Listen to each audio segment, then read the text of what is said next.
Howdy friends, welcome to the Week 15 Injury Review Preview Update Overview, the thing we like to do every week here at FootballDiehards.com to get you up to speed and ready to set your lineups. This week is trickier than ever. I am Bob Harris, Senior Editor of Football Diehards, and man, we're going to dive right in because there's a lot of moving pieces, and there's going to be a lot more moving pieces and things to watch. First of all, what you need to know is 3 games have been moved. The Seahawks and Rams and football team and Eagles has been moved to Tuesday. They'll be played at the same time Tuesday night. Monday night will also be a doubleheader with the Vikings and Bears. The previously scheduled game on as scheduled. They'll be joined by the Raiders and Browns. Why are these games been moved? It's been COVID-related issues dealing with some of these teams. The Rams have 20-plus players. Football team had nigh on 20 players. The Browns down to Nick Mullins as their quarterback, and that may or may not change now that the games have been pushed back. But we'll run you through and let you know what you need to know as of about 3:30 p.m. Saturday. There are going to be changes. Guys will be activated off IR, etc. at some point, so watch for that. NFL's already putting new rules in place, but we've had over 100 players tested positive in the last 3 days, so it's created a mess. We'll start with the early afternoon window. The Arizona Cardinals are at the Detroit Lions. James Conner is listed as questionable. Along with Zach Ertz. Both seem likely to play. Cliff Kingsbury said as much. Also said Chase Edmonds is expected to come off IR, so that adds a layer of trickiness to the situation for Conner. I think if Conner's active, I'm playing him. If Edmonds is active and I need to play him, I could. If Ertz is active, I could play him, and I needed to play him, I would, because it's a great matchup, right? It's Detroit. So Deandre Hopkins is done for the year as having knee surgery. He will not play this week, nor should you expect him in the coming weeks. He may make it back for playoffs, they say, but that also seems reachy to me. On the other side of the ball, DeAndre Swift's been ruled out. TJ Hawkinson has been placed on IR. He will not play again this season. Brock Wright moves into his spot. Jamal Williams remains on reserve COVID. He's been on a while. It's possible he could be cleared at any point. If not, Craig Reynolds seems like the first man up at running back. Had a solid week last week. In addition, Josh Reynolds is listed as questionable in this game. So if you're looking for the receiving asset to play there, Amon-Ra St. Brown's kind of gaining momentum. This might seal the deal for you with Josh Reynolds at less than full speed. For the Dallas Cowboys, they are at the New York Giants. Tony Pollard listed as questionable. Seems like a game-time decision. It's a really depleted defense for the Giants, just in general, depleted Giants. So if he is available, I'd probably play him as a flex-level play. Cedric Wilson is on reserve COVID, must be cleared to play. No sign that he will be. He also has an ankle injury as well, I think. For the New York Football Giants, no Daniel Jones. He remains out. There is reporting in the New York Post that teammates are telling people that they don't expect him to play again this season. It seems like it'll be a week-to-week thing at best. Mike Glennon will continue to start. There's some talk that Jake Fromm will see some reps in this game because why? Glennon hasn't been great either way. Sterling Shepard showed up on the injury report, listed as questionable with a calf injury. This is a new injury, and it turned up on Friday. That's never a good sign. So watch that if you're counting on him. John Ross and Kadarius Toney remained on the reserve COVID list. Not clear when they will be cleared. For the Baltimore Ravens hosting the Green Bay Packers, Lamar Jackson listed as questionable. Seems very questionable. Expect Tyler Huntley to get the start there until you hear otherwise. He is listed as questionable. You'll have to watch.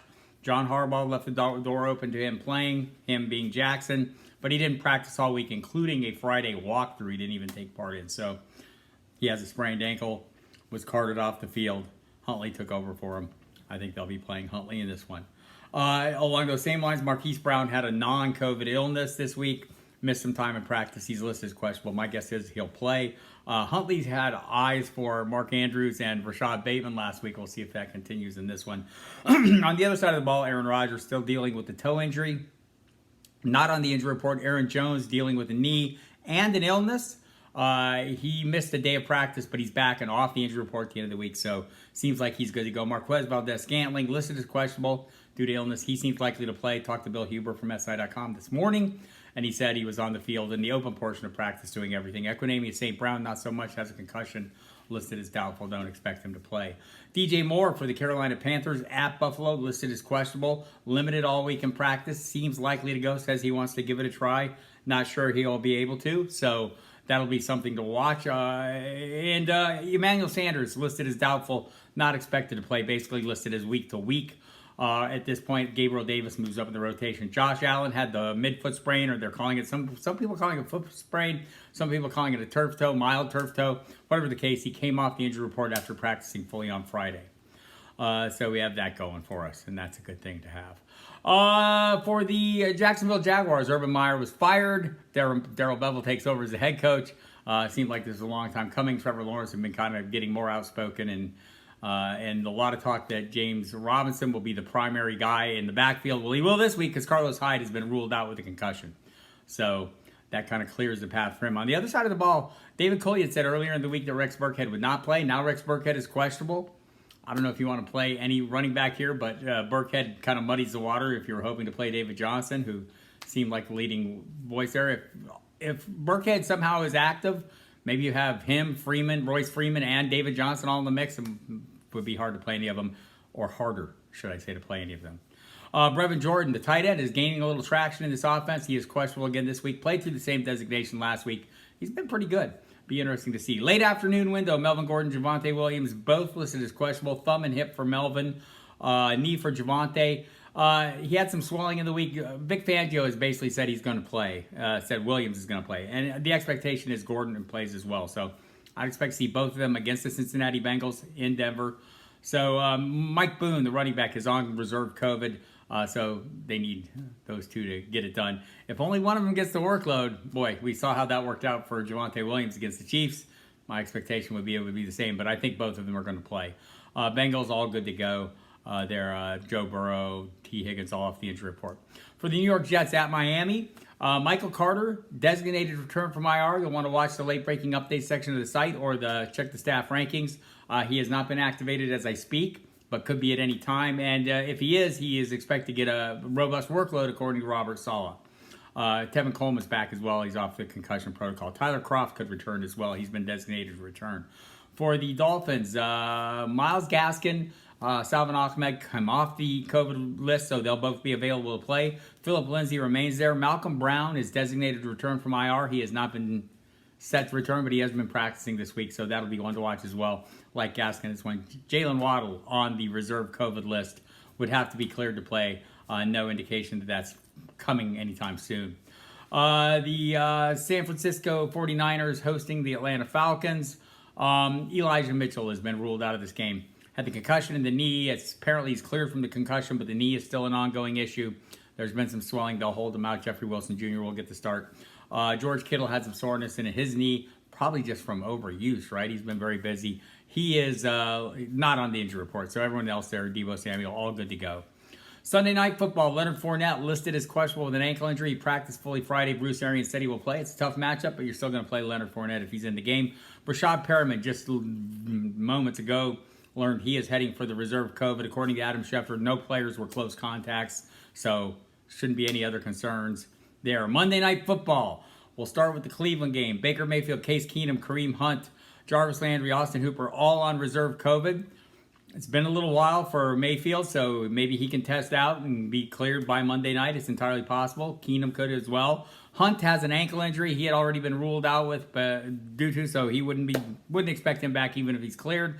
Landry and Hooper would go if they can. Harrison Bryant is listed as questionable in this game. The other tight end, David Njoku, off the reserve COVID list there. So that'll be a situation to watch for that offense. Kevin Stefanski, the head coach, also on the COVID list. So watch that as well. On the other side of the ball, Darren Waller had previously been ruled out. They get another chance at doing their injury report. I can't imagine it changing. If it does, obviously Waller, the defense is depleted, as is the offense for the Browns, so might want to go against them if you get that opportunity. But Waller would have to be cleared and ruled back in. He's essentially been ruled out, so watch the final injury report there. I'll have that on the site.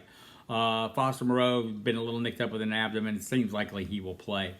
The other Monday night game, the Minnesota Vikings and the Chicago Bears. Alexander Mattison on reserve COVID. Dalvin Cook working with the shoulder, should be fine.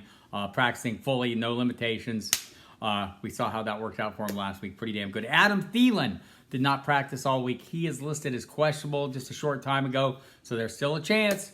If not, KJ Osborne plays a greater role. On the other side of the ball, had a number of guys working limited by non-COVID illness this week, including David Montgomery, Cole Kmet, Khalil Herbert, Jakeem Grant, etc. All those guys got back on the practice field Friday and worked fully, so my expectation is the final injury report is not out for them, but expect them to be cleared to go. Allen Robinson is among the Bears on the COVID reserve list. No sign that he'll be cleared, but that's something to watch. Don't play him until you hear that. The Tuesday night football. Yes, Tuesday night football. For the Los Angeles Rams, they have a number of guys on the reserve COVID list, including Odell Beckham and Tyler Higbee. Darrell Henderson Jr. is on there as well. So you'll watch for them to be cleared before you play any of them. Odell Beckham cryptically tweeted he had a negative test. We'll see how that pans out for him. On the other side of the ball, Alex Collins on reserve COVID. Tyler Lockett on reserve COVID. Sorry to tell you this. Everyone else that came off the injury report, DK Metcalf, Freddie Swain, Dwayne Eskridge, were all limited. Adrian Peterson, if you're wondering about him, Rashad Penny seems like the leading candidate to be the lead role. Adrian Peterson would have to be elevated from the practice squad. In case you weren't aware, he is on the practice squad, so will only play if he's elevated. He didn't play last week because of a lower back issue. They say that's better. For the Washington football team at Philadelphia, Jalen Hurts for the Eagles was going to be listed as questionable. They're delaying the injury report a little bit. Seems like he's heading in a good direction. He practiced fully. Quez Watkins on reserve COVID, must be cleared to play. The two running backs, Miles Sanders and Jordan Howard, practiced fully. And Nick Sirianni says they're good to go. You'll want to double check and with the final injury report there. On the other side of the ball, Curtis Samuel had been ruled out with a hamstring injury. Previously, it was the groin all season long. Now it's the hamstring. He has been ruled out. Taylor Heineke is on the reserve COVID. Kyle Allen on the reserve COVID. Cam Sims on the reserve COVID. So right now the quarterback will be either Garrett Gilbert or Kyle Shermer. Or maybe one of these guys, maybe Heineke can test out. All these players are, for the most part, asymptomatic, and so they're hoping they can kind of shorten up the testing period. Beyond that, J.D. McKissick is cleared from the concussion protocol, but now has an ankle injury. Did not practice on Saturday, and Terry McLaurin's cleared apparently from the concussion protocol because he is working fully. So there you have it. Watch closely. Check out Casey Joyner's sit-start injury report. There's a Saturday update up right now. He'll do a Sunday update, make any changes to that.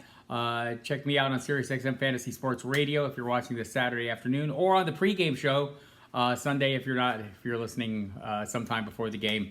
I'll be on from 11 to 1 with Jeff Manns there. So plenty going on at the site. Check out all the articles out. Brad Cruz's sit-start, all the DFS contents from Jamie Calandro, myself, John Lobb, Justin Lanero, and Gary Davenport's shadow report is there as well. Reginald James, commissioner article, always an entertaining column, is up as well. So check all that out. And of course, every week we have all the free agent stuff. We're at that point of the week where it doesn't matter. But you might want to look back if you're looking for players as you're trying to round out lineups. Go check it out. Evan Tarciano's waiver wire wizard, Joe Kalana's early report with the injuries in the waiver wire, and Matthew Sharon's dollar store free agents. And of course, lineup optimizers, DFS ownership percentages, all those things you need right here at the site. Check it out. We'll see you. Good luck this week. It's tricky. Check the late breaking updates section. Check the FSP staff rankings to make sure you're all up to date after we've set the baseline here. Good luck.